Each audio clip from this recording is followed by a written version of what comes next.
Bon dia, Cordia. Eimear Burke here. Welcome to another Fireside Chat where I'm in conversation with a member of the Order of Bards, Ovates and Druids. And this is Fireside Chat 176.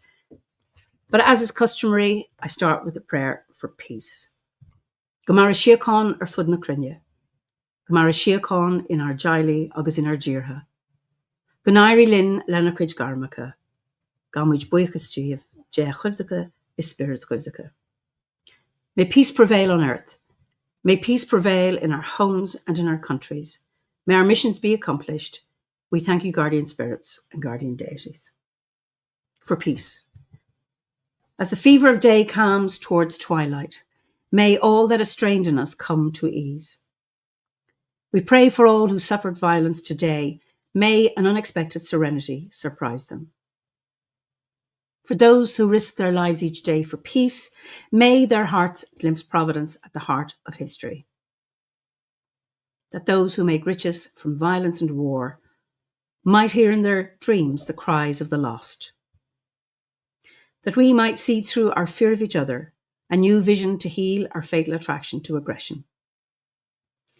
That those who enjoy the privilege of peace might not forget their tormented brothers and sisters. That the wolf might lie down with the lamb, that our swords be beaten into ploughshares, and no hurt or harm be done anywhere along the Holy Mountain, with thanks to John O'Donoghue. So, you're all very, very welcome.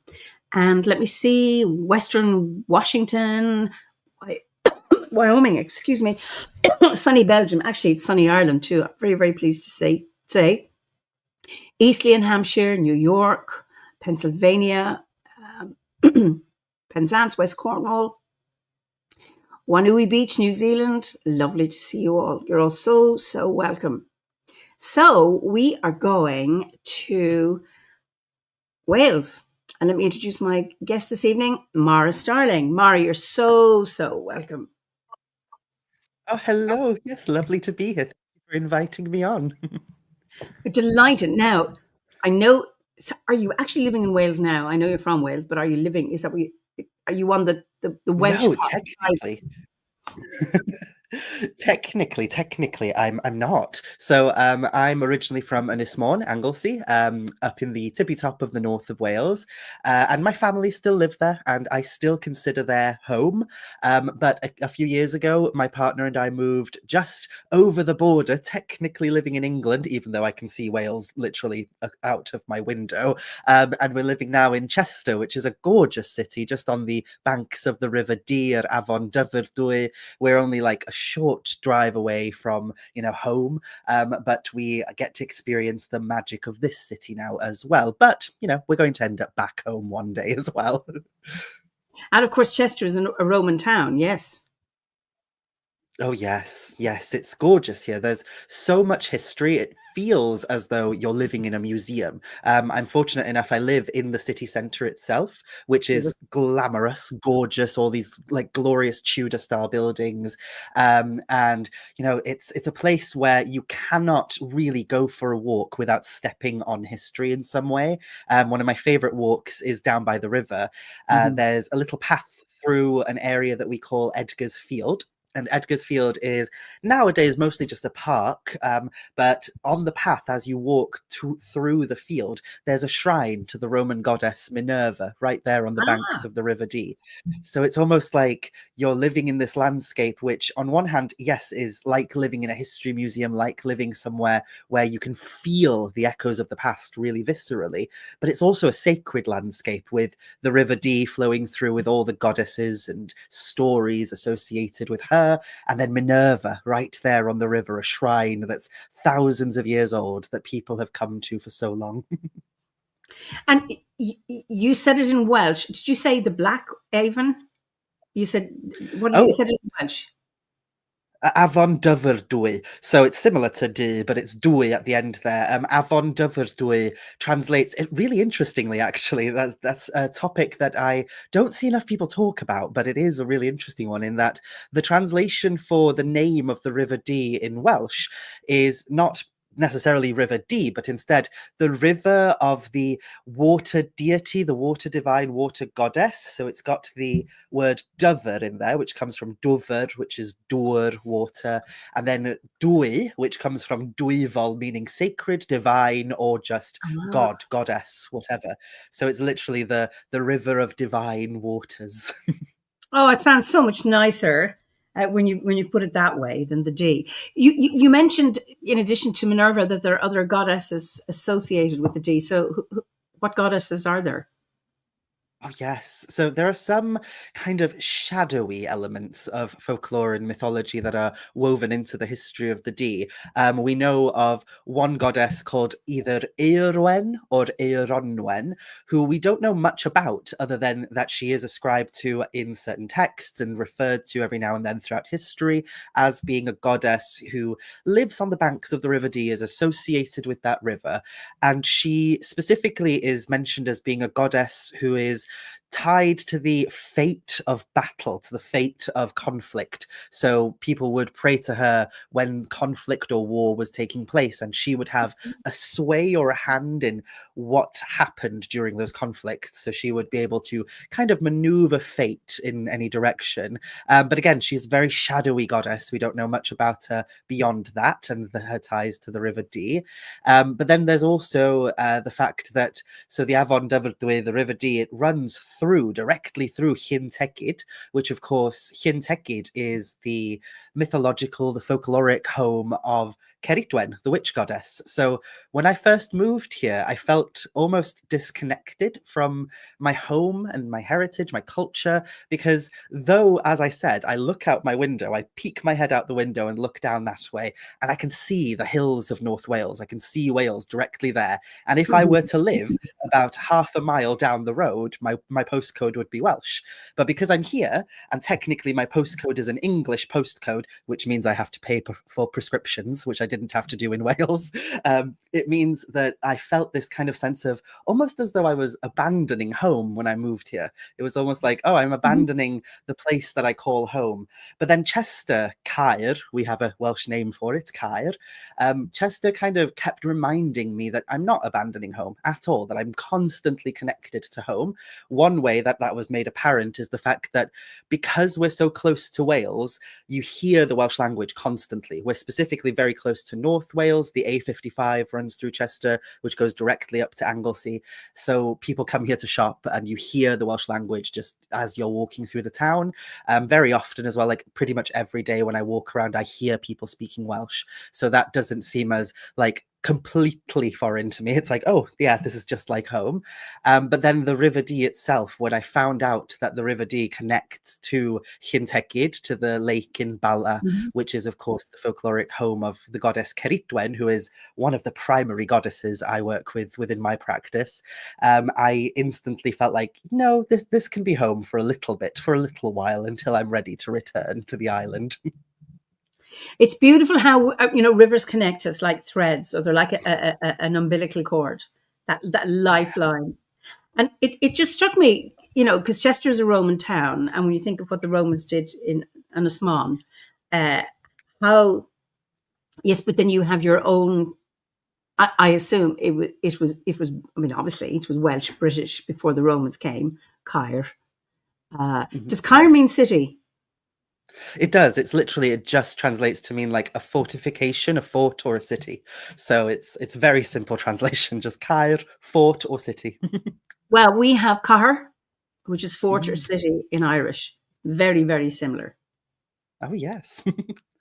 It is, and I find that there are a lot of similarities like that as well. There's a kind of joke I always say in talks and such when I deliver workshops and talks across the world, because of course the Celtic languages have that two distinct family trees: the Q Celtic and P Celtic, the Brythonic and the Goidelic languages, and Irish is over there in the Q Celtic corner, the Goidelic corner, and Welsh is over here in the Brythonic corner. So there is this kind of, though although I feel like the Irish are my cousins and I feel a kinship with the Irish, the Scottish, the Manx and such, there's this feeling as well that we are cousins, whereas Cornwall and Brittany are our siblings because of that direct tie with language. And the joke I always mention to people is, if you threw me into a room and left me for 20 minutes with somebody who cannot speak a single word of any language except for Cornish, then give me about 15 minutes and I will figure out what they're saying, because Cornish and Welsh are so similar in the way that they are structured, because they are both Brythonic Celtic languages. But throw me in a room with an Irish speaker and I probably would just huddle up in the corner and cry, because it would not be that easy for me to fully get the gist of it in just 20 minutes. But then in saying that, there are a lot of similarities as well. Like, I come across a lot of words, a lot of phrases, a lot of things that I see either on road signs or on maps or in stories that I can relate to when it comes to the Irish language and the Welsh language. There's a lot of similarities there as well. Yes, and you have Yes. Anovan. Okay, that means deep, but also the world. Am I right? Yes. Well, we have Dowan, which means deep and also the world, and it's DOMH. We don't. I don't know if any of us you could pronounce Dovan, but we don't. We go Dowan. The H silences the M, but it's the same. It's deep and it's the earth, and you have the similar one. Now that always fascinates me. Yeah. Oh And gosh, yes. similar word for oak. Yeah, definitely similar word for oak, because ours, of course, is derwen or deru, which is very much related to the word for druid as well, derwydd, and then in Irish. Well, it's we've place names called Daro, Daru, which is oak, Dara, Dir, Dar. Um, yeah. So they're more than. I'm always fascinated by the connections. Yes. Yes, absolutely. But More connections than we think. Sean Clancy says, to be fair, a lot of us Irish folk would struggle in a room with a native Irish speaker too. Speak for yourself, Sean Clancy. But yes, I agree. It depends on the dialect as well. Interesting. I can read Gaelic, Scots Oh, Gaelic. Their Sheena fathers are backwards, but when I read it, I go, I understand that. I if they spoke to me, I could hear it, but I couldn't repeat back what they said. But I would repeat it in the way I understood it in mm, Irish. So that's interesting. Sylvia Thorne says, it's so true, but rivers connect us like a thread. Just thinking about all the rivers I've lived near in my life, thanks. I would see my rivers, as you say, were coursing threads in my life. Yes. And what I also like, I have the River Nore outside my house, and that's associated with the goddess Fola. We have three sisters rivers, the Nore, the Shure, and the Barrow, and they're associated with the three goddesses that, well, we had many, many goddesses, but the three sisters who the Celts, when they came, and Aragon, their druid, came to seek sovereignty, and they each offered to him, yes, you can have the land as long as you call the land after me. Now, Sean Clancy, who's the storyteller, has a slightly different version of that. We all have different versions of the story, but he promised each one of them to call the land after her, but he eventually called it after Eru, and so we have Era, Ireland. But oh gosh. so our rivers are all associated with goddesses: the Boyne, Boann, the Shannon, and the others. So it's brilliant. Yeah. Yeah, it's similar over here because obviously I grew up on Anglesey so I grew up right next to a river, but that river I'm not sure has association with any particular goddess. That's the Avon Frau, the River Frau. River Frau just translates to mean like the excitable river, which when I Lovely. found that out, I was like, oh, that makes complete sense because it's a tidal river.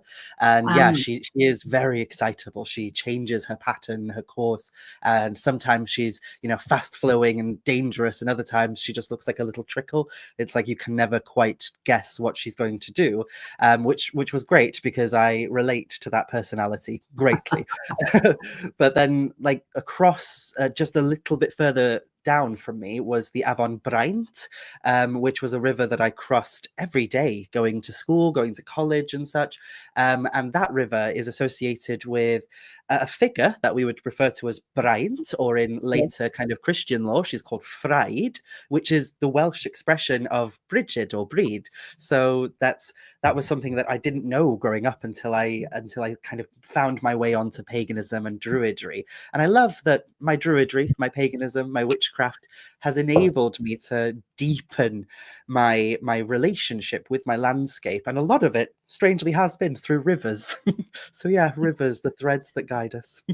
And I've crossed the River Bryant with Christopher Hughes and found red jasper that you can find in the Bryant. So Yes. yeah, Yeah. I was fascinated with the connection with Bridget, Bride. I just love that, and I know there's a monument to Bridget, isn't there? I've been there. Oh, I think so, yes. Yes. Anyway, so just tell us a little bit about your background. I mean, you brought up in Asman. What kind of a background was that? And then how did you navigate your spiritual path to get to, being an author, being a witch, being a druid, being famous? Oh gods, I wouldn't quite go that far, but it's a strange one because it's really easy for us to over romanticize our pasts, and it's really easy to listen to other people talking about their pasts and to go like, oh gosh, they're full of shit, they're just talking out of their arse, and making stories up, making little stories about their life to make them seem more magical. But it genuinely is. When I talk about my upbringing on the island, it's really hard to talk about it without kind of sounding like I'm lying or being a big just romantic poet or something. But it genuinely was a very magical upbringing, with its problems, with its issues, with all the things that come with that. But I grew up in a tiny little village right on the coast, in the never eat shredded wheat southwest of the island. The village is called Mhm. Aberfrau, if anybody wants to look it up. Aberfrau, it's a beautiful seaside village. It only has about 600 people living in it. And, in that area, Welsh is the predominantly spoken language. So you often hear people talk down about the Welsh language and say, like, oh, only 20% of the Welsh population actually speak Welsh. But when you actually narrow it to like specific regions, we then see that it's a different story, because in the area I grew up, it was 60%, 70% of people Wow. spoke Welsh as their first language or spoke Welsh as their primary language. And so I went through my schooling and through my entire life with Welsh as the primary language that I expressed myself in, which is very handy because it means that if I ever put my foot in my mouth or say the wrong word, I can say, this is my second language. Don't blame me. So growing up with the Welsh language in itself was a privilege and a magic of its own, because not a lot of people in Wales can say that as well. But as well as that, I went to a school, a tiny little school that only had 26 students in total. Wow. And because it only had 26 students, and because it was a Welsh medium language school, there was this intimacy to the school. And the one thing I loved was that my teachers were very keen on teaching us about the magic of our landscape and the magic of our culture as well. So I always refer back to Miss Owen and Miss Parry, who were my teachers who used to read from books about, the Mabinogi and Welsh mythology, about folk tales concerning giants and fairies and mermaids and witches who supposedly were very much operative in the landscape that we were living in. So these stories weren't something that felt like some fantastical tales that happened in some long lost land far, far away. It was here. It was right there on my doorstep. And then beyond that, just the privilege of being surrounded by the very magic and beauty of the landscape of that place as well. People flock to Anglesey on bank holidays and in the summer from England and from all over the UK for a reason, because it's very, very pretty. So being raised with that as my backdrop, with all of these sacred ancient sites that date back to prehistory and such being my playground, it was really hard not to grow up with a love and an admiration for magic in a way. And I became very quickly in school known as the person who was obsessed with mermaids, fairies, and witches. So it only made sense that when I became a teenager, I really fell head over heels in love with paganism and witchcraft in general. It all started with my nine, my grandmother. Hmm. We called her Nine Mumu, because she lived on a farm with cattle. So she was Mumu grandmother, basically, which sounds awful, but she loved it. She absolutely loved it. And she was quite a flamboyant character. She had this like tight curly hair, and she had really long acrylic nails that she'd always have on, which were always painted a beautiful color. And she'd always greet us by tapping on the window with her nails. And so I thought of her as my witchy grandmother as well.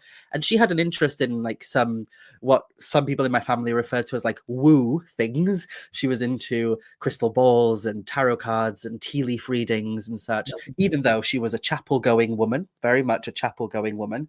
And she died when I was quite young. She died when I was around 10, around that age.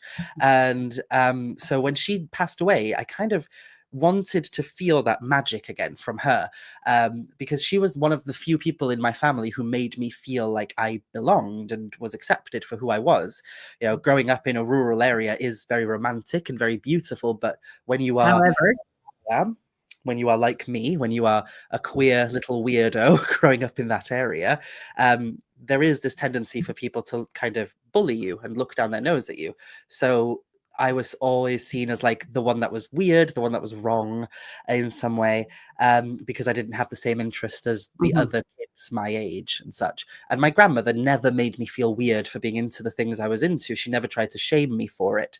So then a few years later, after she died, I was in Llangefni, which is a town on the island, and I went into a charity shop and I found, and I actually have it right here because I was talking about it the other day, I found this, which is a little orange book called Spells for Teenage Witches by Marina Baker, which, you know, if I read it nowadays, I just kind of, oh, I cringe and I laugh and I love it. It's so cheesy. It's so, I don't know, it's filled with spells, filled with rituals targeted towards teenagers.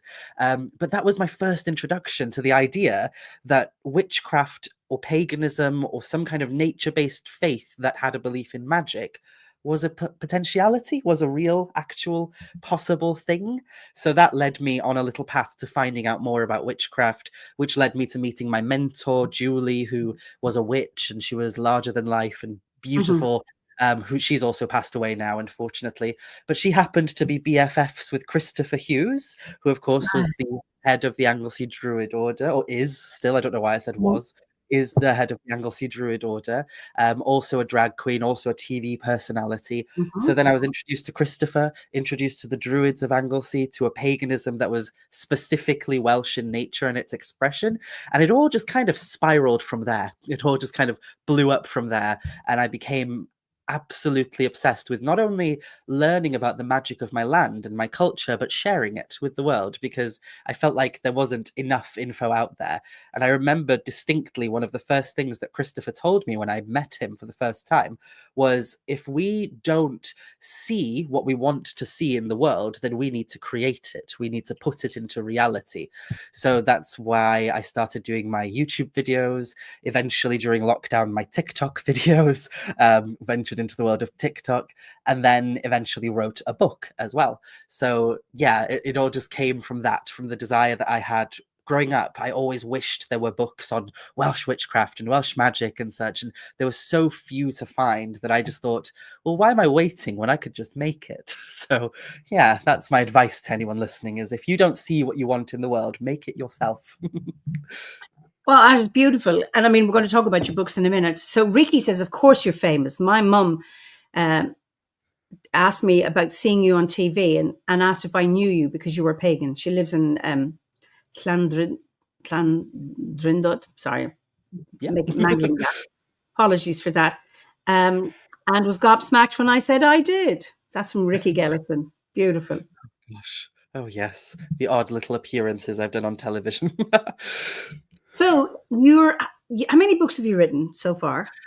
So written, I've done three, but out in the world right now is two. The third one's coming out next month. Now, where can people get your books? Oh, pretty much anywhere books are sold. My two first books, Welsh Witchcraft and Welsh Fairies, they're published by Llewellyn Worldwide, so they should be available across the world, wherever you are, wherever you prefer to buy books.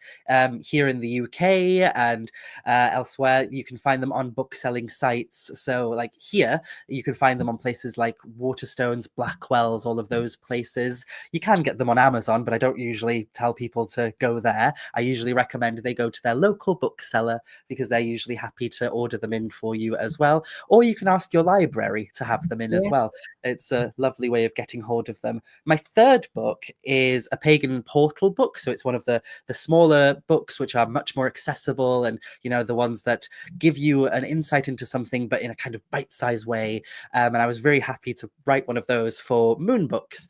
Okay. And that releases at the end of next month. And that should be also wherever books are sold, available to order, wherever you prefer to buy books. And Jan says pre-ordered your Mabinogi book. So Oh, is this the big? Is that one you're talking about? The one that's coming yes. out? Oh, Yes, lovely. Pagan Portals and Mabinogi coming out in Oh, brilliant. end of June. Brilliant. Wonderful. Sean Clancy has a question. Do you find it hard to write about a faith and way of life that you're so passionate about? Your style is so informative and inspiring. Yeah, it's interesting because I don't find it necessarily hard to write about the magic of my culture and the things that I'm passionate about. I do find that my style has changed a lot from my first book. So my first book was my first introduction to ever writing a book in the first place, which not a lot of people give you much grace for. They don't give you much leeway, to kind of like, have you ever written a book? It's hard. That kind of thing I want to tell people all the time when they try and kind of look down their noses at it and such. But I look back at my first book now, and my first Mm. book I would describe as kind of like a love letter to the landscape, a love letter to the culture, whilst also delivering a little bit of my own personal path mixed in with the history and the mythology and the folklore, in hopes that if people saw how I did it, that they might be able to figure out how to do it for themselves as well. But one thing that I'll probably get in trouble with my publishers for saying this, but one thing that I look back at my first book at now and I kind of cringe and I go, oh, I wish I could redo that, are the exercises and the actual practical stuff that are in there, because that's something that a lot of publishers, they kind of want in their books when they publish pagan specific books, books on witchcraft, books on magic. They want you to write exercises and experiential things that people can partake in. But nobody told me how absolutely difficult trying to put these experiences that we have, whether it's in ritual, during magic, or whether it's during just little things that you do within your spiritual practice every day, trying to take all of that you do and put it down into words within a strict word count limit. It's so hard, and I struggled quite hard with that, especially when I had my editors telling me, you need another exercise in this chapter and that chapter. It was like, oh, now I need to pull something out of the depths Mhm. of my hoo-ha in order to bring it forth into creation. And that can be really hard. And I look back at some of the exercises and such in my first book, and I can tell that I was struggling to fully put them out there.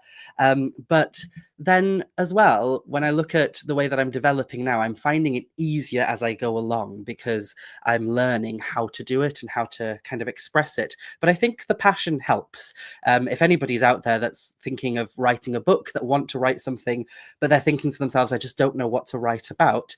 The advice that novelists always get told is write what you know, write what you know. And it's the same for pagan writers, for nonfiction writers. Write what you know, write what you are passionate about, write something that authentically speaks to who you are.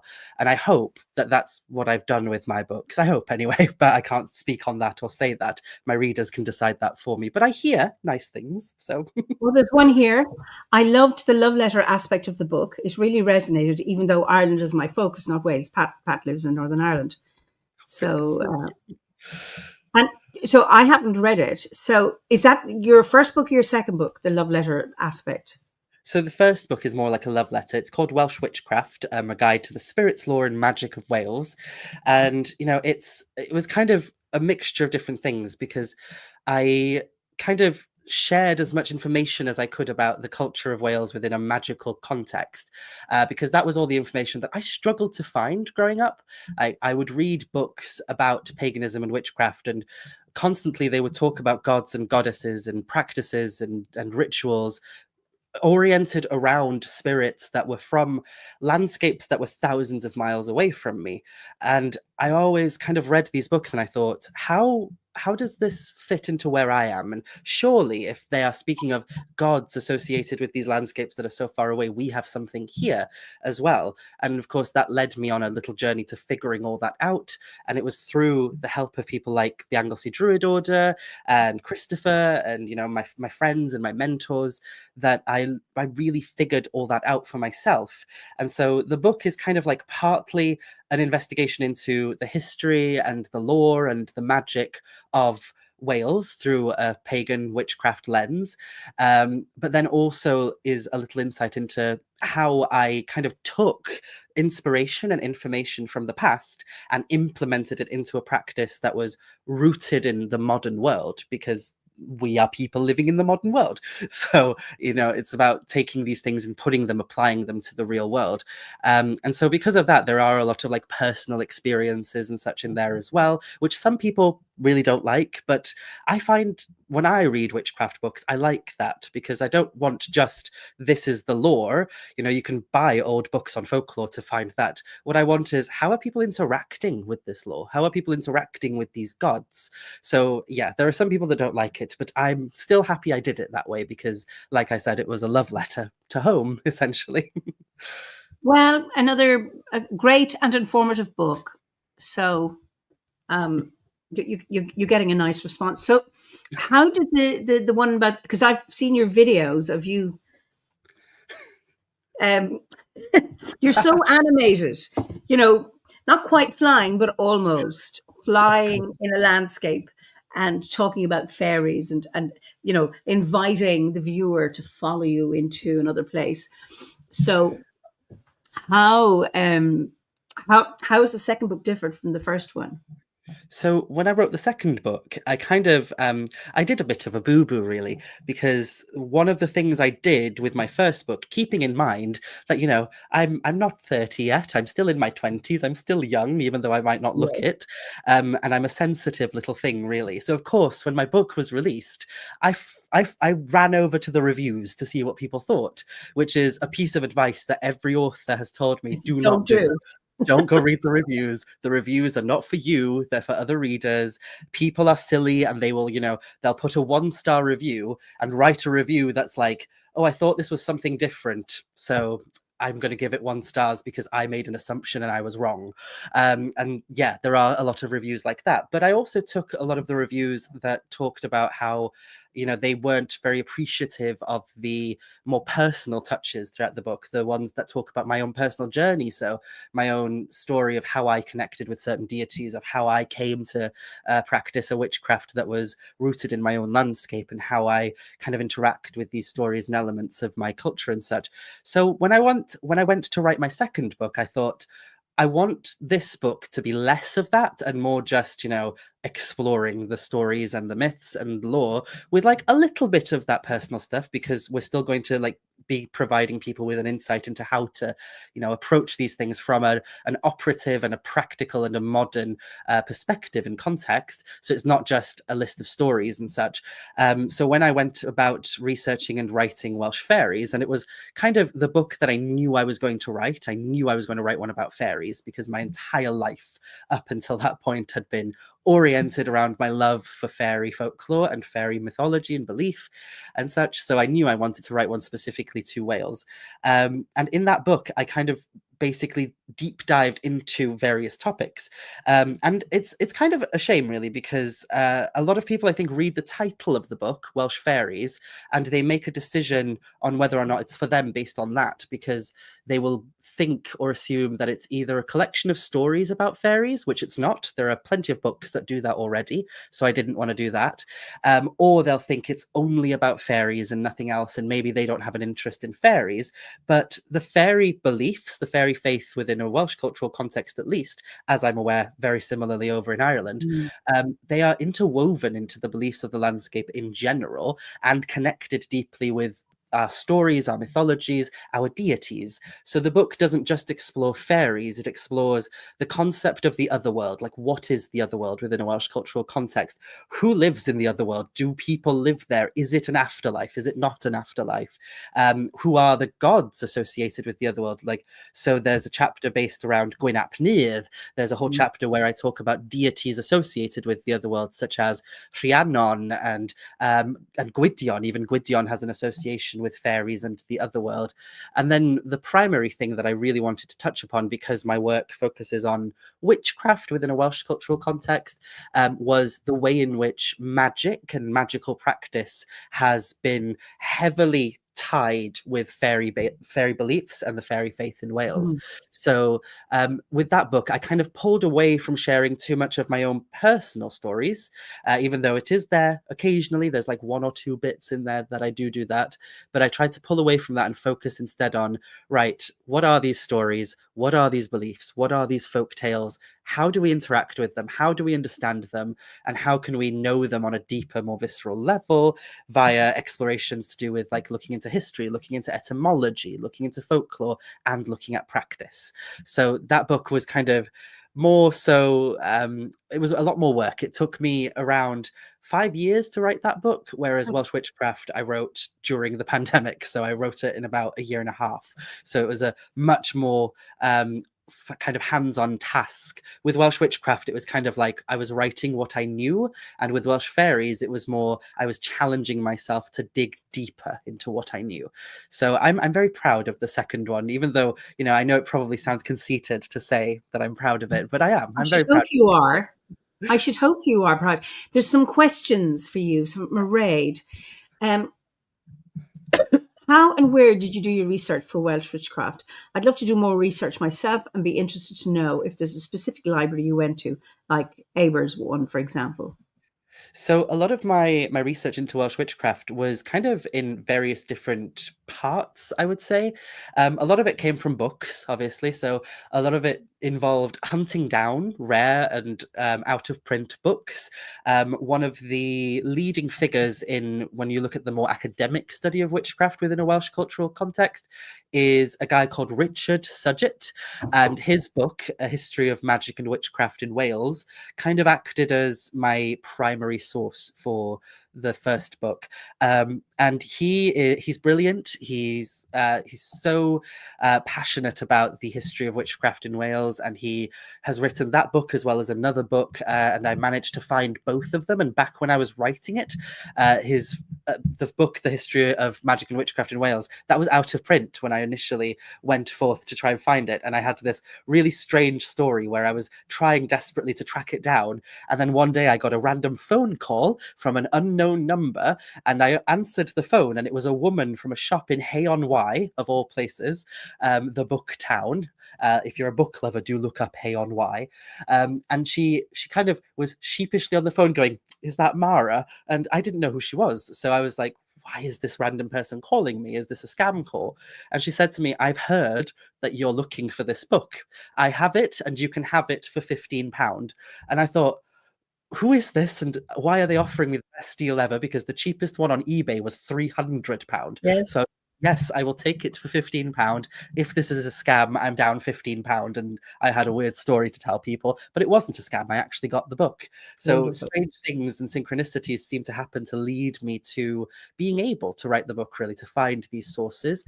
I had one privilege on my side, which was that I am a fluent first language Welsh speaker. So I found a whole body of books associated with folklore and magic within the Welsh language itself, which a lot of people don't have access to because they don't speak the language. So books like Coelion Cymru by Evan Isaac, and Llen Gwerin Sir Gaernarfon by Myrddin Fardd. These were like really instrumental in helping me learn as well. But what books I couldn't find myself, couldn't track down myself, I also went to libraries. My local library that I went to a lot was Bangor University's library. Bangor University has an entire Welsh section, and it's beautiful. Oh my gosh, it's like walking into kind of like the essence of what I would imagine is porn to the eyes of book lovers. It's just gorgeous in there. So it's nice to spend time in there as well, to be with the books in there. But then I also went to Cardiff's Special Collections Library as well, down in the south of Wales. And of course, yes, Aberystwyth as well. Aberystwyth has a good collection as well. So those places are really good to go. But I also wanted, when I was doing my research, to look outside of the books as well, because, books aren't the be all and end all either. So a lot of the knowledge was actually taught to me by mentors, by people that I trust, and also came from stories that were told to me by elders in my community. So there are some things that I discovered where I was like, maybe sitting with my grandmother, and I would talk about, I've just read about cunning folk, cunning men that used to help heal people that had certain ailments. And then my grandmother, my nine, would the one that's still alive, not the one that died. My nine would turn around and go, "Oh yeah, Jane down the road used to do that. She used to make this kind of like poultice that used to help with all sorts of things." And then I'd be like, "No, no, no, tell me more, explain more." So then through that, I found a lot of different things, and I loved that when I was on my little trips going to these historically and folklorically significant place, people would just kind of open up. You'd tell them that you're studying witchcraft or you're a practicing Mm. witch, and you'd kind of expect the pitchforks to come out. But instead, people would be like, "Oh, I've got a story I can tell you actually. So my granddad used to go to this weird man down the road who used to heal his arthritis." And it was, these little stories that I loved as well. So it was tracing down these kind of oral histories and folk traditions as well. So being in the landscape, speaking the language was a real privilege, and being able to do those things as well. Oh, beautiful. Now, another question from Sean. If it doesn't get you into trouble, could you advise if you have found publishers hard to deal with? Always looked at the likes of Glennie Kindred, who self publish, and wonder if it's easier or harder, or if you lose autonomy through a publisher. Yeah, I would say, and I probably won't get into trouble because the truth is, the publishers that I've worked with have been amazing. Um, some people have had, negative experiences with the publishers that I've worked with, but I haven't. So I can only speak for my own experience. From my own experience, my publishers have been really great at helping me kind of narrow down what it is that I want to do and figure out how to come up with ideas that are more focused. So I'm a very scatterbrained person, and a lot of the times when I go to my editors with ideas, they're just like, "I don't know what this is. Let's like deconstruct and figure out what's going on here." And I appreciate that. I appreciate somebody who can take the mess of my thoughts and organize them. So if you're like me in that regard and you have a bit of a chaotic mind that's all over the place, it does help to have an editing team behind you who can help kind of draw things out. And I hope I won't get into trouble for kind of comparing the two, but the two publishers that I've primarily worked with, I have also worked with others in smaller capacities by doing, small kind of works in anthologies and such like that. But the two publishers I've primarily worked with are Llewellyn Worldwide and Moon Books, which Moon Books is an imprint of Collective Ink. And both of them are very different and yet also really brilliant to work with. Moon Books is much more of an intimate, kind of very close-knit community. There's like only a few people on the team, so you know everyone and you know what's going on, and you can kind of email them and you know the whole team. Llewellyn obviously is the biggest publishing house dealing with spirituality, magic, witchcraft, paganism in the world. I would say it's one of the biggest and oldest publishing houses dealing with those things. So they are a bit bigger, and yet it's still quite close knit as well. I feel very close to my editors and to my publicists. Moon Books kind of feels very much like it's author led, so it's like you are in charge, you get to do whatever. They don't highly edit your books. They do, they make a run through and edit what needs to be edited, but they won't like tell you what your book needs to be titled, or they won't tell you that you need to remove a whole section unless it's like really egregious or something. Whereas Llewellyn is a bit more like, they are very hands-on with the way that they work, and I really appreciate that because, Mhm. like I said, scattered all over the place. So if you are the type of person who needs reining in sometimes, who needs help, then I would very much suggest going to a publishing house, because it means that you get that help, you get the aid of your editors, and sometimes they make you want to cry. I I, sometimes have to I sometimes have to read the notes that they send me after I've sent in a manuscript, and I just have to go sit in a corner and kind of cry a puddle to myself for a while. And then, I pick myself up, dust myself off, and I go, right, they only want what's best. They're only doing this because they want the book to be the best thing it can be. So back to it, back to the action. And then when the book is actually out, I'm really appreciative for those moments, that I could have those moments where I could be kind of structured a bit better and such. But I do know as well a lot of people who have self-published their books. I've never done it, but because I don't think I would ever follow through. I'm very bad at following through on a project unless I'm, have someone behind me with a ruler ready to slap me across the face if I don't deliver to an end line, a deadline. So yeah, I like having those deadlines. I like having somebody to kind of speak to and ask for help. I like having somebody to help structure my work. But a lot of other people might feel different and might prefer the freedom that self-publishing offers. Sometimes, it depends on how many you sell, really, but sometimes self-publishing can offer a higher percentage in royalties. Sometimes it doesn't. It's kind of apples and pears. You kind of have to just figure it out as you go along. But for the most part, I've really enjoyed my process of working with both Llewellyn and Moon Books. It's been absolutely lovely so far. I'm impressed with your ability to recover after being given notes. Because I was going to ask you, how do you cope? But anyway, you've already answered. Coped with, somebody guiding you. But of course, you see, once you recognize they want to publish the book, and Yeah, that's the thing, they have the yours and their best interest at heart. So wonderful. absolutely. So Jane, who's in Canada, how do you feel the folk magic of Wales intersects with modern pagan magic and practices? So this is something that I actually, it's one of my special interests, I would say, is the influence that Welsh culture has had on the culture of modern paganism in its entirety. And of course, modern paganism in the guise that we know it today, it has taken a little bit of inspiration from various different parts of the world.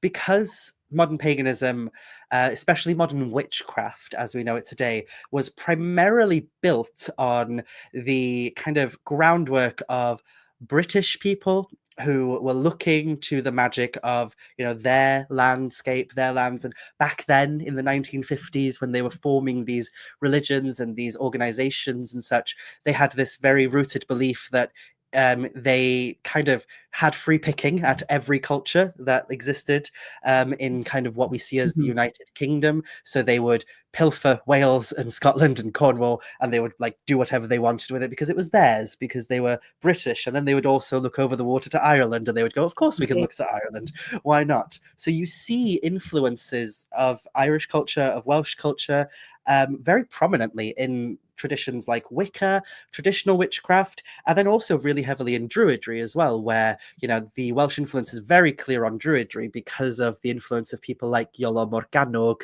who were instrumental in the rise Mhm. of Neo-Druidry. So I have a real huge special interest in the way in which our culture has influenced and inspired the way in which people approach witchcraft and paganism in the modern world. I love it. And I am particularly fascinated in the way that a lot of people practice things that have their root in Welsh culture without knowing it, without realizing it, without actually acknowledging it. And I'm sure those who look into Irish traditions and such would probably say the same thing. It's like you come up across these things sometimes and you think, oh, I know where that came from because I know the stories of my landscape.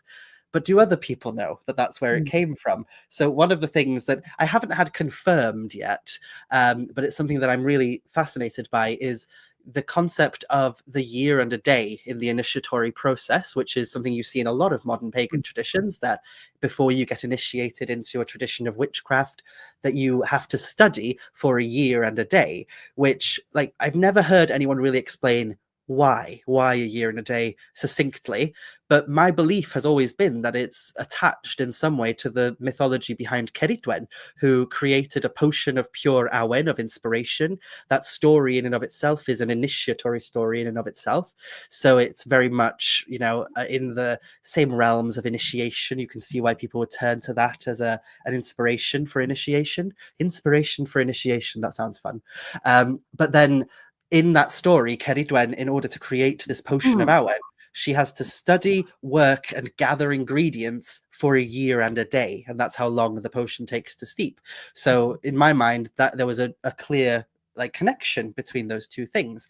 So, I love to find those kind of threads and the way that Welsh culture has influenced things in that way. And one thing that I find particularly interesting is there's quite a big kind of, I hope I don't get into trouble for talking about this topic now or cause any uproar, but there's a lot of discussions in the pagan spheres, in pagan communities nowadays, about things like cultural appropriation, very rightfully so, Mhm. talking about, should we be pulling basically a pick and mix culture together by drawing on all these different things from different cultures, when there's rarely ever much respect or acknowledgement to those cultures in the first place.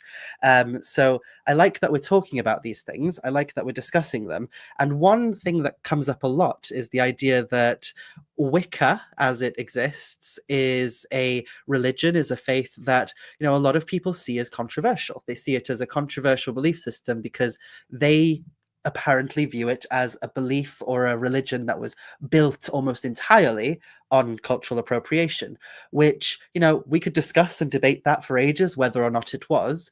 But I find it really fascinating that people have that belief. They have that belief that Wicca is a religion that's purely just appropriated the practices of all these different cultures, and that it Mhm. has no unique thoughts, it has no unique views.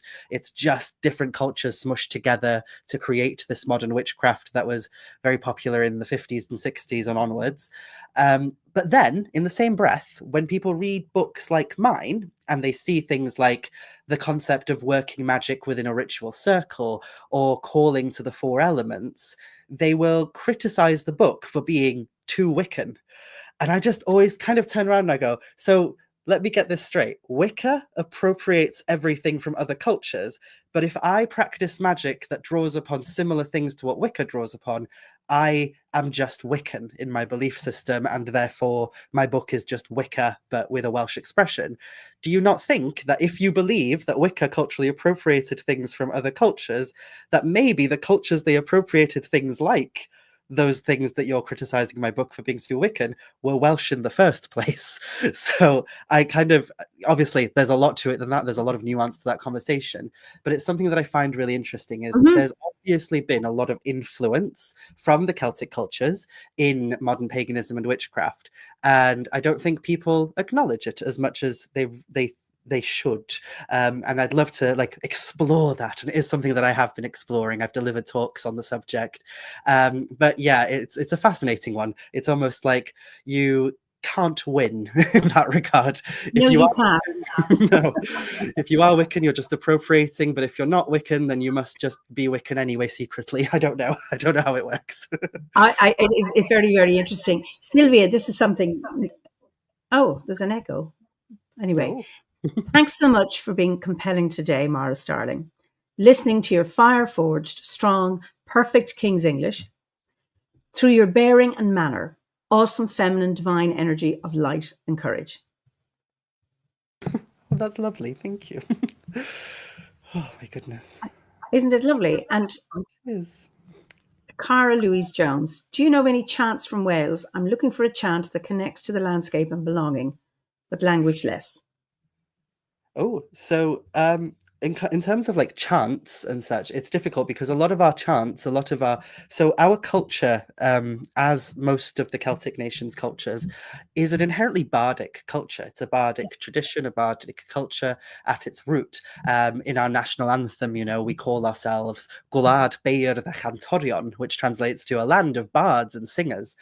So we love to sing and we love to write poetry. We love to do all those things. So when we look for things to chant, to utilize in ritual, ritual to draw upon from the wellspring of to create and construct magical ritual, we have a lot that we can turn to, a lot that we can turn to. So there's the poetry of Taliesin, the poetry of the ancient bards. There's then the stories in the Mabinogi and such that we can turn to. But of course, a lot of them are in Welsh. So when you try and translate them from English to Welsh, or from Welsh to English even, it loses a little bit of its magic. Um, Mhm. a one poem, which is quite an old poem, but is also really beloved in the modern world as well. I've heard this poem recited at the National Eisteddfod, which is our kind of biggest festival of the year that celebrates Welsh culture and specifically poetry. I remember as a kid hearing this poem being recited at these Eisteddfods and such, but I utilize it today in my modern practice as a call to the Tylwyth Teg, to the fairies, when I'm practicing ritual. So the invocation goes, O'r glaswellt glân a rhedyn man, gyfeillion diddan dewch, ei ddarfur nawn, mae'r lloer yn llawn, y nos yn gyflawn gewch. O'r chwarae sydd ar dwyn y dydd i'r dolydd awn ar daith, na ni sydd lon, ni chaiff ger bron, farwolion ran o'n gwaith. Which, when you listen to it in Welsh, has a very rhythmic quality. It rhymes and such. And then when you try and translate it in a literal sense, it loses that a little bit. But there is an English translation, and it's something like, from grasses bright and bracken light, come, sweet companions, come. The full moon shines, the sun declines, we'll spend the night in fun. In playful mirth, we'll trip the earth to meadows green, let's go. We're full of joy without alloy, which mortals may not know. And that's in my book. That's in both of my books. But there's a lot of little things like that that we can draw upon as well. These poems and such that are ancient and that are old, or that come from like the folk tradition, from folk practices and such. But my personal favorite thing to do is also to create my own. Yes. So they're also in my books, they're also in my work, and on my free kind of services as well. I also do like YouTube and Patreon and podcasts and all sorts. So if you look me up on those, there are plenty. But what we also have is a corpus of traditional charms, which we call in Welsh swynion. Swynion is a beautiful word. It comes from the word swyn, which means to charm or to enchant. And Beautiful. charms, or swynion, within this context were essentially empowered words that were either spoken or written down, and they held a certain magical quality that then, if you uttered the charm or if you wrote it down and carried it with you, that quality, that magical virtue the charm was ascribed, would be carried with you. So some of them are good for healing illnesses, some of them are good for protecting yourself or your home or your livestock, some of them are good for finding treasure or coming across good Mm. luck in your life. And though I love these charms, I love that we have this kind of almost catalogue of charms that we can turn to. But a lot of people overlook them because they come from a period of time, at least the majority of the ones we have, they come from a period of time where Wales was already Christianized. So they have certain like elements within them that draw upon the beliefs of Christianity, which then turns off pagans because they don't want anything to do with that. So I think the magic of the Swinion, the magic of the charms, are being lost a little bit because people refuse to look at them. And my kind of uh, recommendation to people always is, why can't we alter them? Why can't we alter them to suit our needs? But also, Yes. there are secrets woven into them as well. There are secrets woven into these charms that are kind of beyond the Christian faith as well. So, one of my favorite charms is a protection charm, which is referred to usually as the Credo Fechan charm. And it goes something along the lines of Credo Fechan, Credo Lan, Credo I Dduw ac Ifan, rhag y dwfr, rhag y tân, rhag y sarffes goch ben llydan. Cerddais fynydd ac o'r fynydd, a welais faer wen ar ei gobennydd, a'i angel, angel ifydd, a dyw ei hun yn dedwydd. A'r gŵr llwyd a'i wisg wen, yn llunio llen rhwng pob enaid ac uffern. Amen. So the translation is something along the lines of a little creed, a holy creed, a creed to God and John the Baptist, easily replaced with your goddess and God of Yes. choice, against the fire, against the water, and against the broad-headed red serpent. I walked up a mountain, and from the top of the mountain, I could see the beautiful Virgin Mary, and her angel was a dutiful angel, and God himself was watching in joy. And behind me, and this is where it gets a bit odd, and there's like a bit of a magical spooky ooky vibe to it. It goes, and from behind me came a grey man in a grey robe, and he drew a veil of protection around me and all those near me. And I just love that. I love that ending, that idea of this grey figure coming and drawing a veil of protection. And that's exactly what the charm supposedly does. It draws a veil of protection over anyone. So we have those as well. There are some chants and charms and invocations within the Welsh language as well that have found their way into modern paganism. So one of the most popular ones in Druidry is, of course, yr awen a ganaf, or Dwfn y dygaf. The awen I sing, from the deep I bring it. And then we also have Gweddi'r Orsedd, which of course is, in its original Welsh, is the call of the Gorsedd tradition, but has been translated, and it's that prayer that kind of starts with, I can't remember how it goes now. The prayer of the Orsedd. Too much thingies in my hand, but it's the You mean Druid's the prayer. Druid's prayer? Yeah. Yeah, essentially. The Druid's prayer is taken Grant us for inspiration. thy protection. Yeah. Yes, that one. Grant us spirit thy protection. And then, yeah, so that one has a Welsh equivalent as well. So a lot of them are very much rooted in those kind of traditions, and there's a lot that we can draw upon. I agree with you. And it was interesting as you were talking, we have the same Irish charms, and it might be Bridget or Mary or whoever it is. And I use them, but I just replace them. I use spirit, great spirit, and I will do it in Irish. So all of this is possible, and I've shared this lorica, which is lúrach is the Irish word, an old Irish word for lorica, which is a breastplate, which is a prayer of protection. And you just put in spirit or whatever deity, if you want to use a deity, into it, because regardless of where a prayer of protection comes from or a charm, they have a purpose and there's a magic to them. And whether it's coming from Jesus, Mary, or Bridget, or Gwynap Neither, or wherever it is coming from, it all has a validity, and it's about making it your own. Absolutely. Yes, it's definitely what I try and do. I take these charms, and I think there's also a magic to knowing that if they are properly old historical charms, I'm not a big believer that antiquity is the very much the root of authenticity. I think things can still be modern and still very valid and authentic. But Absolutely. also there's a magic to knowing that these charms have been uttered for generations, for centuries, and for the same purpose. And when you chant them, when you kind of recite these charms, you're not just saying it with yourself. All of the people who have said it before you are also standing there in that lineage with you then, and you're drawing upon them as much as you're drawing upon yourself. So it's almost like stepping into a stream of tradition which extends far beyond you, and there's a magic to that as well. Again, that's that thread, Mhm. that river, from way back, and with tributaries taking us right into the future. Jane says, wonderful chat. Thank you both for this little bit of magic on a dull Thursday. And Liz, who's in Wyoming, you are such a font of wisdom, Mara. I look forward with enthusiasm your burgeoning career and how much your presence will continue to enrich the pagan community. Oh, Now, goodness. Cara, this is a big ask. Mara, you're such a source of knowledge. Would you be able to send me some of those in writing? Oh, so I could.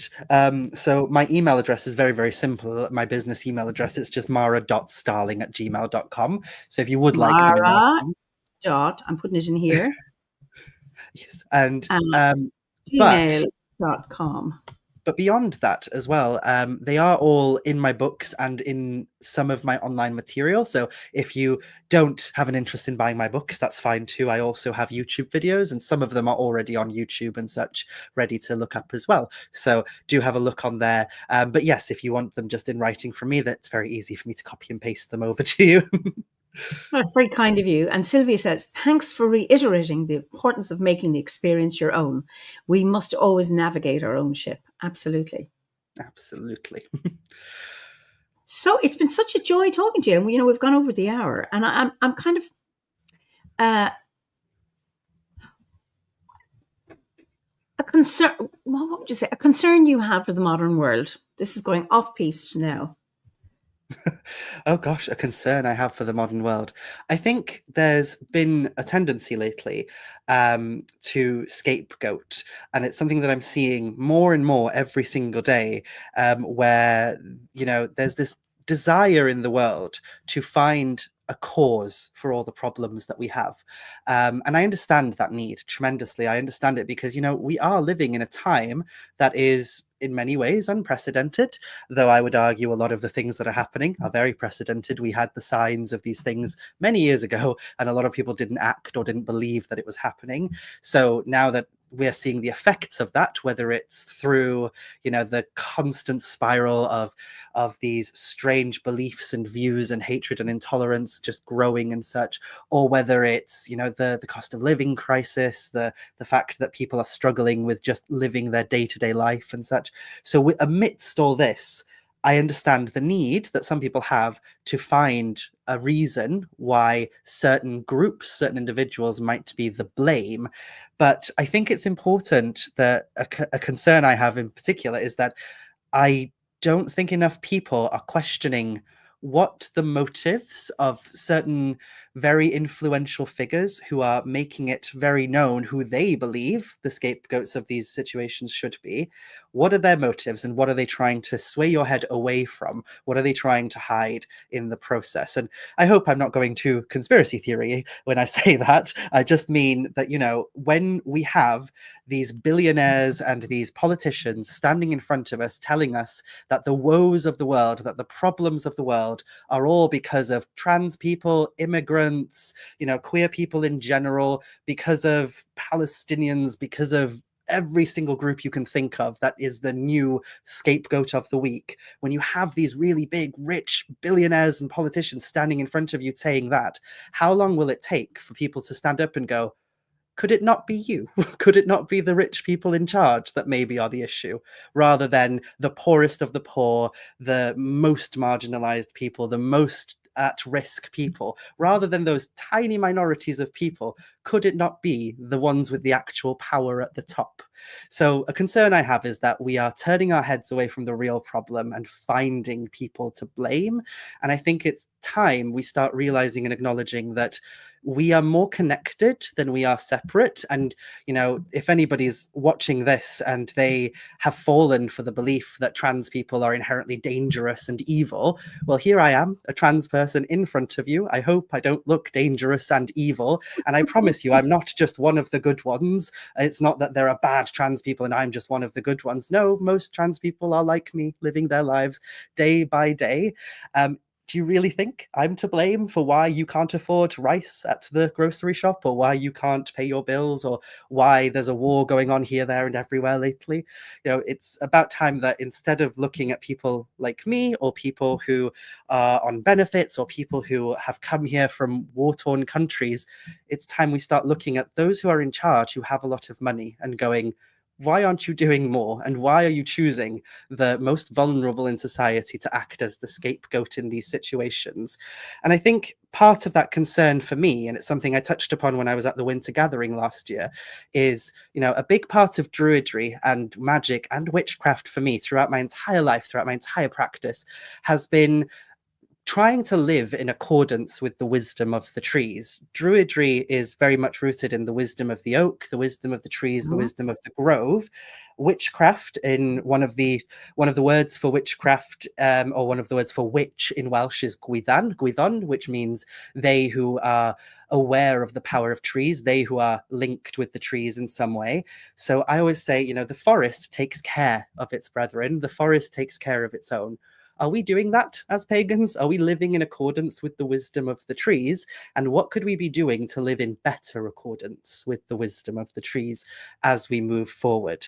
A lot of people relate to the history of witchcraft because of the oppression and the scapegoating and the marginalization that people who were accused of witchcraft went through. But then, if you're falling for these scapegoats that are going around right now, if you're falling for the idea that trans people are all monsters, that refugees are all coming here to destroy us, then you're falling for the same tactics that were happening during the witch trials. So maybe take a closer look and ask yourself, how can I live in better accordance with the wisdom of the trees? So yeah, I hope that wasn't me getting too much on a soapbox, but No, a nice soapbox it is. I think, I mean, absolutely. And one that concerns me, I mean, I would do this if a client comes to me, because I'm a psychologist, and they're worried about X, Y, and Z. It's like we always do a little bit of reality testing. So, where have you found in your experience X, Y, and Z? So, what trans person has done this, blah, blah, blah, or what refugee?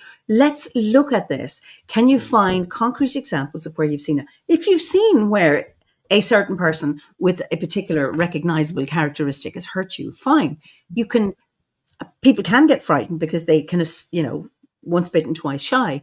But actually interrogating your points of view, particularly when we all have biases and we all have prejudices, absolutely. But we need to interrogate them. We need to say, where actually is this coming from? And have I concrete evidence? And most tempting to know it's a fear. Mhm. Where actually is it? And I think that's really, really important. So, absolutely, a good soapbox. Now, having said that, so Robin Mitchell says, because I want to ask my next question, is Mar, you're inspiring to a queer druid witch who lives next to Wales. Your book has been so helpful. So that's really nice. What gives you hope? What gives me hope? Oh my goodness, so much. So I think the main thing that gives me hope is the sheer way in which joy overcomes in the end of it all. So when all these things are going on in the world, all these things that we just talked about, all these horrible things that make me concerned for the world, it's easy to believe that the world is becoming a very bleak place, filled with hatred, filled with intolerance. And then I step outside my door. I look away from the headlines. I look away from the news. And that's not to say to turn a blind eye to what's going on. It's important to be, aware of what's going on as well. But the moment I actually step out into the world and into our communities, I suddenly realize just how much love and joy there is everywhere. And I know I sound like a very hippy dippy person saying that, love and joy everywhere in the world, but it's true, absolutely Yeah, true. I agree with And you. I hope I can say this without sounding rude or anything like that. But one example that was very, very clear to me in recent memory was actually coming to the OBOD Winter Gathering, because there's this assumption of what OBOD is and who is part of OBOD, and I was so nervous. I was bricking it coming to OBOD to speak at the Winter Gathering. I thought, oh, I'm going to get booed off the stage. I'm going to have people coming up to me saying nasty things, whether it's because I'm a witch, whether it's because I'm trans, whether it's because I'm Welsh, whatever. Somebody's going to come up to me and say something. They're going to, think I'm pedantic and up my own arse because I have a love for my culture, and they're going to think that's somehow scathing them. They're going to think that I put my witchcraft above my druidry, or they're going to tell me that you can't be a druid and a witch, or they're going to be transphobic towards me in some way. And all these anxieties were building up based on, stories that you hear in the news of things like this happening and such. And then I went, and it was just so joyful. It was people running up to me, telling me how much they love my work, how much they love watching me roll down hills, talking about how fairies are pigs on TikTok. I had people coming up to me, telling me stories about their druidry, their magic, their witchcraft. And then I did my talk, and it ended in people getting up and clapping and giving me a standing ovation. And I felt the love in that room in that moment. And it was a clear reminder to myself to look for those joys. So my one hope is that you do see a lot more love and joy in the real world outside of the realms of social media and the news articles than you do out in the real world. You see so much more joy and hope out in the real world. But also, like, I think for people like us, for people like the lovely person who commented and myself, being queer people in this world right now can be scary. But Yeah. just know that the best protest you can do against it, the best thing you can do to act against it, is to live authentically and joyously, because queer joy is in essence a protest against something, and all it needs is for you to be happy. So be happy, be queer, be loving, and it's a protest in and of itself, so that gives me hope.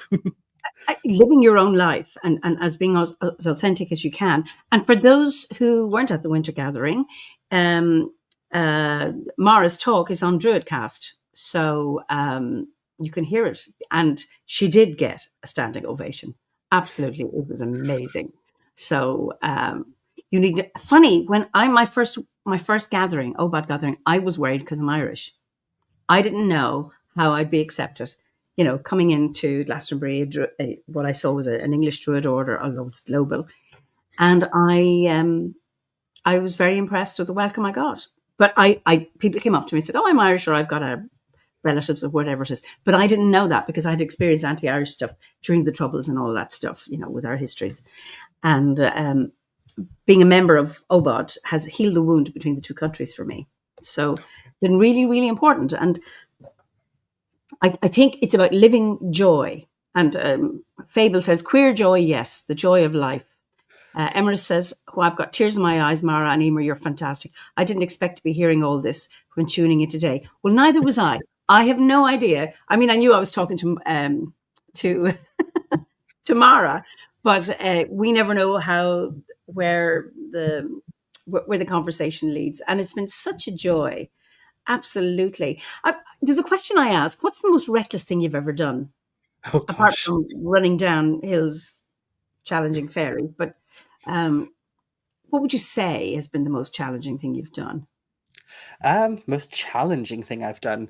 Oh, I'm not sure. I think it's always challenging to kind of um, to deconstruct all that you believe and all that you think in order to create a new path. And I've done a lot of that. I've had to do a lot of that in my life because of who I am. So, as I mentioned at the beginning, growing up in a really rural area, living with people who didn't understand me and didn't get me, like with who I am and what I am, I still grew up with certain things internalized into me, with certain beliefs and patterns and things internalized into me, and every day I have to challenge those things, and I hope that anyone listening also does that too. They challenge the beliefs that have been set into us from the moment we're born, that they question, when you have a response. And one of the best pieces of advice I've ever been given is, rather than telling yourself off, rather than constantly looking down at yourself because you had a thought that was horrid, that had a thought that you consider was problematic in any way, remember that a lot of the times your first reaction to something is something that has been culturally ingrained into you by the process of your upbringing, by the things Mhm. that you've experienced. Your second reaction is who you truly are. The way that you react to your first reaction is who you are. So if you sometimes think things that are problematic and you think, oh God, why did I think that? That's awful of me. That's really horrid of me. That's really bigoted of me. The fact you had that reaction, the fact you thought that in your head afterwards, means that you're growing and you're learning and you're recognizing those elements of things that have been blasted into you by the culture, by the overculture, and now it's time to come out of it. But I think one of the most challenging things I've ever done personally was accepting my Welshness. I know a lot of people get kind of annoyed at me because I am so blatantly obsessed with Wales and Cymru and the Welsh language and what it is to be Welsh and such. But it took me a long, long time to be able to be this way. I wasn't raised with this pride of Yeah. like my identity, because I grew up in a situation where I almost felt ashamed to be myself, and almost felt like even the people around me, whether it was my family, my friends, my community, that they didn't really truly see me as fully Welsh. And I still come across those reeling emotions to do with that. Sometimes being able to speak the language fluently, being raised in the landscape, it's not enough because you don't fit into the community that you were raised Ah, in. okay. You Yeah. don't look the way that people think that a person of that way looks, or you don't sound the way that people think that should sound. You don't have the accent, you don't have the vibe, you don't have the whatever. So your identity is questioned. And because I've grown up with so many aspects of my identity being questioned, prodded, and poked, I lived for a long time with this shame about who I was and with this feeling that I wasn't allowed to be proud of my Welshness. Hence why I sound the way I do. I don't have a very strong Welsh accent because in my teenage years, I was ashamed of my Welsh accent and I trained it out of me. And I regret that so deeply now because once I kind of came to find the Anglesey Druid Order and I came to find Obod and Druidry and paganism in general, I then started embracing my Welshness as well. And that's why I'm such a red dragon flag waving Welsh lunatic now, because I want to show the world, you know, that there isn't one way to look when you're Welsh. You can be a big old queer weirdo like me running around hills talking about fairies and still be very Welsh. And you can sound like me, you can look very different to me, or you can look like I do now. So I wanted to kind of be the person that would have protected my younger self. And I'm glad to say that I Mm. think I've done that. But it's a constant, you know, constant challenge to keep doing that, to keep doing things every day that reaffirm that, that question and challenge those sides of you that are ingrained, that are, you know, problematic, but also to become the you that you know would have protected your younger self is a big challenge, but also worth it as well. That is so, so beautiful. I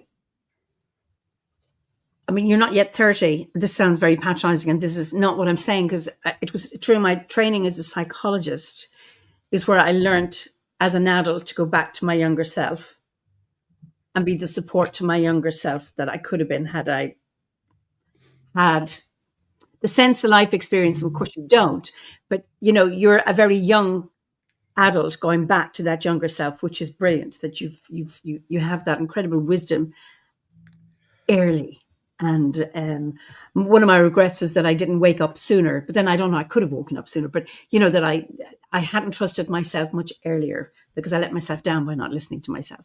But it's really interesting that you now are standing up and being who you are. And well done, a great role model. Well feckin' done. Oh, thank you. Oh gosh. I mean, how old were you when you transitioned? I mean, you know you're still so young. So Oh gosh, that entire story. It's so I've always known who I am on a deeper level. I know that sounds cliche because everyone says it, but I did from as young as of an age I can remember. But of course, my family didn't have the terminology or the understanding to be able to do anything about it when I was young. And I do wish that that was a possibility for me when I was younger. It would have saved a lot of stress and a lot of self-hatred. But when I was a teenager, I kind of came to the realization at around 13 or 14 that I was trans. Finally had the terminology, watched a documentary on BBC Three, as you do, about trans people, and I was like, oh yeah, that sounds like me. Oh no. And then, you know, came to the realization that I felt this way all my life. But as I just mentioned in the challenges I faced, the biggest thing I had to overcome were the things that had been kind of placed into me by people who were not me. So I grew up with a father who was incredibly transphobic and homophobic, and you know, just coming out initially as gay at the age of 13 was difficult enough in my family. So it was hard enough being accepted by my brothers and by my father as somebody who was just, you know, identifying as gay. So when I finally felt I was accepted by them and I felt like maybe it was time to come out as trans, I remember vividly being told by a specific family member, I won't name who they were, that, you know, they can finally deal with the fact that I'm one of those gays. But if I was one of those trans people, they'd have to beat some sense into me oh, because wow. that is just, you know, something you can't do, you can't be. So at that point, I think I was around 14 when that happened, and I grew almost this sense of internalized transphobia, this hatred of trans people, because in my mind it was like, if I admit that that is what I am, I will lose the little acceptance I have among my family. So I hid it until I was 21. Until I was 21 years old. And then eventually I moved away to university. I went to Yeah. Manchester Metropolitan University, and it was there when I was around 19, 20 that I finally started telling people who I am and what's going on with me. And it was at 21 that I finally came out to my family. And so, yeah, that was in and of itself an experience. And how are they with it now? Have they, apart from that person, but the rest of your family? So, some family members have gone. Some family members have decided that they would rather me not be in their life. They think my transness is the kind of the line for them. But the vast majority of my family members have stayed and have supported, and they do their best. Sometimes they make little mistakes and they say things, as we all do because we're human. But for the most part, my mother, my sister, they are amazing. My grandmother, my auntie, like I have such a support system now around me, and I have a closer relationship with my family now than I think I ever have, even though I'm not living with them, because now I am truly me, and I feel like I can truly authentically express myself in any way possible around them, which is something throughout my entire childhood I didn't feel like I could do. Which is why the whole idea of looking back at my childhood and becoming the type of person who would have protected my younger self is such an important thing to me, because I feel like I didn't really get a childhood because of that. Hence why, on top of being a stark raving lunatic druid witch who runs around talking about fairy pigs and how Welsh women curse people with their tits, I'm also really childish, and I love, to collect troll dolls and dolls in general, and I love to dress flamboyantly, and I love to play, because I think I wasn't given the opportunity to really be allowed to just play and be a child when I was younger. And I don't think you need to stop playing and stop being childish just because you're a grown up. I wouldn't call you childish. You are very childlike. You have that incredible freshness, and you love scarves. I just see you running off with scarves. You're trailing behind you.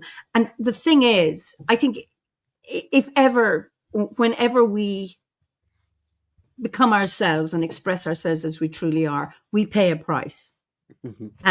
But we need to recognize, and hopefully, and now at this point, it seems to be all the women in your family, that it's worth you standing up for who you are.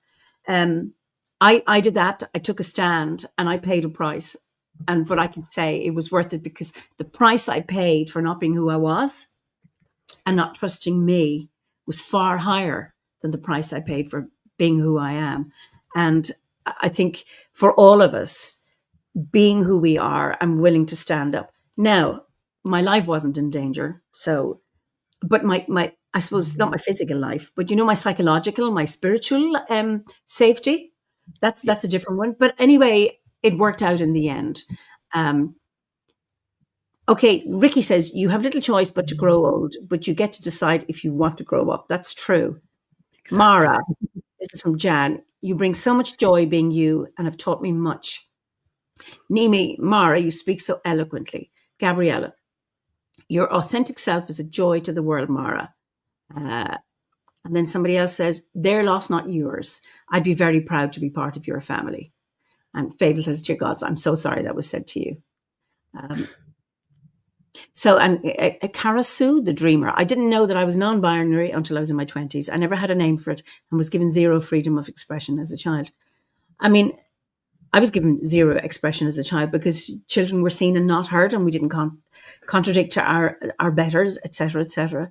And I'm glad to say that my own children could contradict me. It drove me cracked, but they are their own people, and I think that's just beautiful. Ricky says, oh, God bless you, Ricky. Because of my age, many folk mistake me for an adult. I'm sorry, I haven't made that mistake. So, but that is lovely. And I think I think this is a good time to end.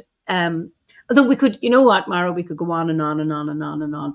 But this has just been such a joy talking to you. And from the comments of our viewers, it's about standing up and being who you are, writing about your Welsh witchcraft, your Welsh fairyhood, you being trans, being who you are is such a joy. And you have a lot of fans here. And so I've only met you once, and now I'm meeting, well, that was at the Winter Gathering. And now selfishly, I get to know people better through these conversations rather than meeting, at a gathering. So it's been such a joy talking to you and hearing all you had to say. And hopefully the next time we will meet, we'll have another conversation as well.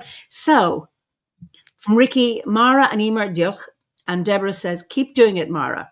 So I would echo that. So I'm going to allow you to say goodnight to everybody, or good morning, good afternoon, or because some people will be listening on a recording, but just let you say what you need to do. You can have the last few words. Oh, thank you so much. Well, it's been an absolute pleasure being here and speaking to you again, and being able to just share in our joys together, and talk about these things on a deeper level, because obviously when we're at events we just cross paths a lot of the time. So it was nice to be able to actually sit down and chat, and hopefully we'll get to do it in person properly again sometime soon, maybe next to a real fire with some mead in hand. So thank you so much, Eimear, for having me again. And also just thank you, diolch o galon, to everyone who was listening in, and to the lovely comments that I'm told people were leaving. Thank you so much, diolch o galon.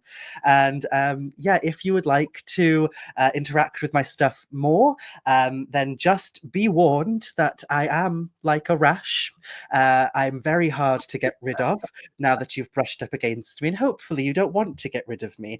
And even if you wanted to, it's quite impossible, because they do not sell anti-Mara fungal cream on the NHS. So deal with it. You're stuck with me now. But if you do want to reach out and find more of me, if you can deal with more of this, then do keep in mind that though my books and such are out there and you can find them, you can buy them, you can search Mara Starling on Google and they'll come up, I promise you. On top of that, though, I do also do a bunch of other stuff elsewhere. I run courses and online stuff via my Patreon, and you also get all sorts of unlimited stuff on there. You get all sorts of content on there that I post constantly rolling around for as little as like £10 a month. So come and find me there if you're able to support me. But even if you cannot buy my books, cannot support me monetarily, I will never hold that against you. And that's why I also have a ton of free stuff out there. You can follow me on TikTok, on Instagram. You can listen to my podcasts for free on Spotify or YouTube or wherever you prefer to listen to podcasts. And you can watch my YouTube videos as well, which all talk about the magic and lore of Wales. So if you want to learn more about the magic of Cymru, then do come seek me out, where you will learn things like that pigs are actually fairies, that cheese was once used as a lie detecting magical device, and that Welsh women used to curse people by pulling out their tits and shouting profanities at their victims, hence why I'm so liberal with the swear words. So yeah, thank you so much, diolch o galon, nos da, or whatever it is wherever you are, and I hope you all have a wonderful evening. So I look forward to seeing you at the Bardic Gorset, which will be in Penmaenmawr in July. I just realized we are going to be meeting. So I look forward to that. I'm just going to send you to the veil because we're going to read the comments together. So I'll just say goodbye, but you don't go anywhere. Okay. So thank you so much for joining us this evening and for your wonderful comments. And Spellfair is Mara a tutor? No, but no, she's not. And you don't choose your mentor. I bet you, yes, you'd love to have her as a mentor. You get them assigned. You don't choose your mentor. But, as she says on Patreon, there's so many ways you can access and listen to her wisdom as well. So thank you all for joining me. And